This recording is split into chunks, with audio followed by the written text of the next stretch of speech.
Hello दोस्तों। तो आज के इस वीडियो में हम जो 4 बुद्धिस्ट काउंसिल्स ऑर्गेनाइज करवाई गई थी उनके बारे में पढ़ेंगे कि ये बुद्धिस्ट काउंसिल्स ऑर्गेनाइज क्यों करवाई थी और किसने करवाई थी।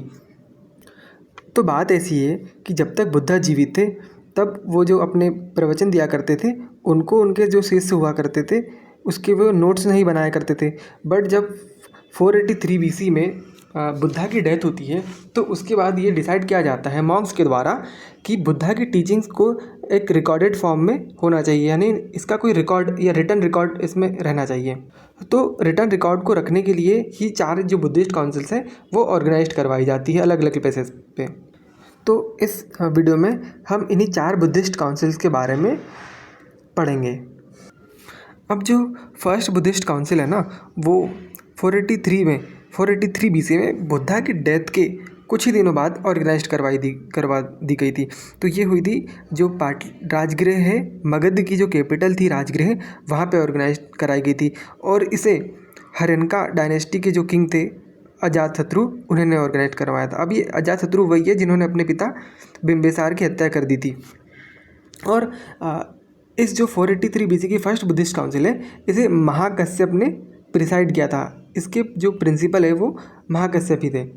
अब इस बुद्धिस्ट काउंसिल में जो फर्स्ट बुद्धिस्ट काउंसिल है इसमें कुछ कुछ चीज़ें हुई थी। तो वो जो चीज़ें हुई थी वो क्या हुआ था, तो इसमें बौद्ध धर्म की टोटल वैसे 3 किताबें हैं। उन 3 किताबों में से 2 किताबें विनय पिटक और सुत्त पिटक की रचना की गई है।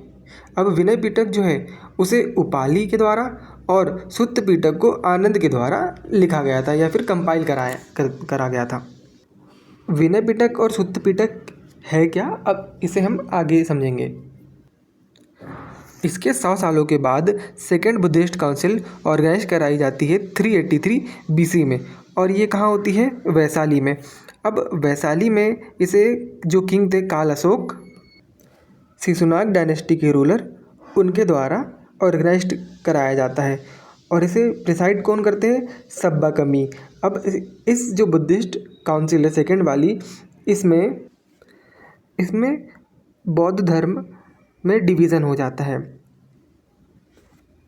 स्थाविरवादीस और महासंघिकास में। अब जो स्थाविरवादीस थे उन्हें ऑर्थोडॉक्स बोला जाता था और जो महासंघिकास थे इन्हें अनऑर्थोडॉक्स बोला जाता है। तो स्थाविरवादी जो थे वो ये बोलते थे कि जो विनय पिटक में जो रूल्स बनाए गए हैं मॉन्क्स के लिए उनमें और ज़्यादा रूल्स और थोड़े हार्ड रूल्स ऐड करने की बात करते थे। और जो महासंघिकास वाले थे वो इसका अपोज करते थे और महासंघिकास वाले लोग ज़्यादा थे, यानी मेजॉरिटी में थे। तो ऐसे बौद्ध धर्म में 2 डिवीज़न बन गए थे सेकेंड बुद्धिस्ट काउंसिल में। बात करें थर्ड बुद्धिस्ट काउंसिल की तो ये 250 BC में पाटलिपुत्र में ऑर्गेनाइज कराई गई थी और इसे स्पॉन्सर किया था किंग अशोका ने, मौर्यन किंग अशोका ने। अब इस बुद्धिस्ट काउंसिल को प्रिसाइड किया था या चेयर किया था मोगलीपुत्र तिस्स ने।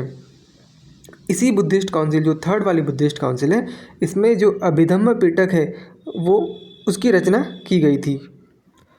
तो सबसे पहले हम समझ लेते हैं कि ये विनय पिटक, सुत्त पिटक और अभिधम्म पिटक में चीज़ें क्या क्या लिखी गई हैं।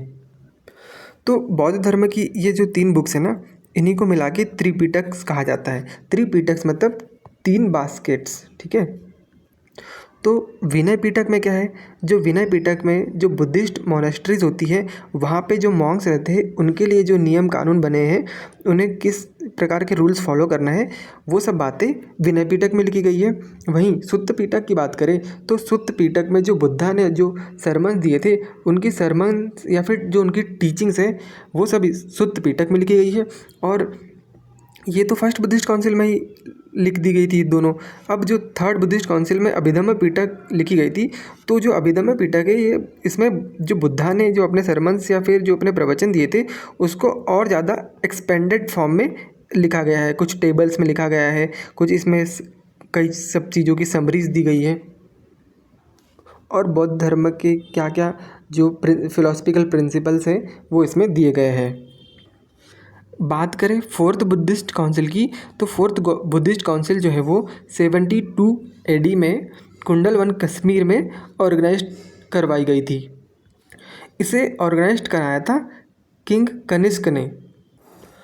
तो जो कनिष्क थे वो कुषाण डायनेस्टी के रूलर थे।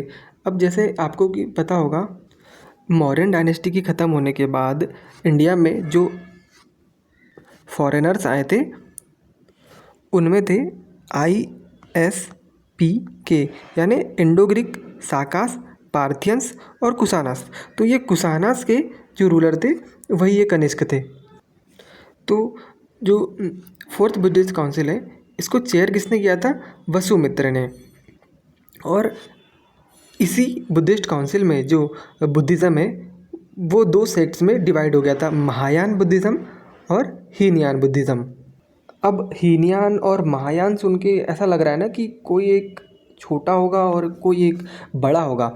तो ये जो हीनयान और महायान है, ये नाम महायान ने अपने लिए महायान नाम रखा और दूसरे जो सेक्ट था उसको हीनयान नाम दे दिया। अब ऐसा उन्होंने क्यों किया? तो वो ऐसा बोलते थे कि जो हीनयान वाले जो फॉलोअर्स हैं, हीनयान के जो फॉलोअर्स हैं, वो ऐसा बोलते थे कि किसी एक बुद्धिस्ट मॉन्क का गोल क्या होना चाहिए कि वो निर्वाणा अचीव करे। बट जो महायान बुद्धिज़्म वाले जो फॉलोअर्स थे महायान बुद्धिज़्म के, वो ये बोलते थे कि कोई मॉन्क है ना, उसको निर्वाणा अचीव करने से पहले बोधिसत्व बनना है। अब बोधिसत्व क्या होता है? तो बोधिसत्व वो होता है जो बाकी सब लोगों को निर्वाणा अचीव कराने में हेल्प कराए। तो ये थी चार बुद्धिस्ट काउंसिल्स। आई होप आपको ये क्लियर हो गया होगा, बट इसे शॉर्ट में हम एक बार फिर से देख लेते हैं। तो जो चार बुद्धिस्ट काउंसिल हुई थी उसमें से पहली कहाँ हुई थी? राजगृह में। सेकंड हुई थी वैशाली में। थर्ड हुई थी पाटलिपुत्र में। और फोर्थ हुई थी कुंडलवन कश्मीर में। इस टाइम पे किंग कौन था? तो जो फर्स्ट बुद्धिस्ट काउंसिल हुई थी उस टाइम पे किंग था अजातशत्रु। सेकंड बुद्धिस्ट काउंसिल के टाइम पे जो किंग था वो था काल अशोक। थर्ड बुद्धिस्ट काउंसिल के समय किंग था अशोक। और फोर्थ बुद्धिस्ट काउंसिल के टाइम पे किंग था कनिष्क। फर्स्ट बुद्धिस्ट काउंसिल के टाइम पे इसका चेयरमैन कौन था? तो वो थे महाकश्यप। सेकंड बुद्धिस्ट काउंसिल के चेयरमैन सब्बाकमी। थर्ड बुद्धिस्ट काउंसिल के चेयरमैन मोगलीपुत्र तिस्स। और फोर्थ बुद्धिस्ट काउंसिल के चेयरमैन वासुमित्र। आप इस वीडियो को 1.5x में करके एक दो बार और देख लीजिए तो आपको ये बहुत अच्छे से याद हो जाएगा। Thank you.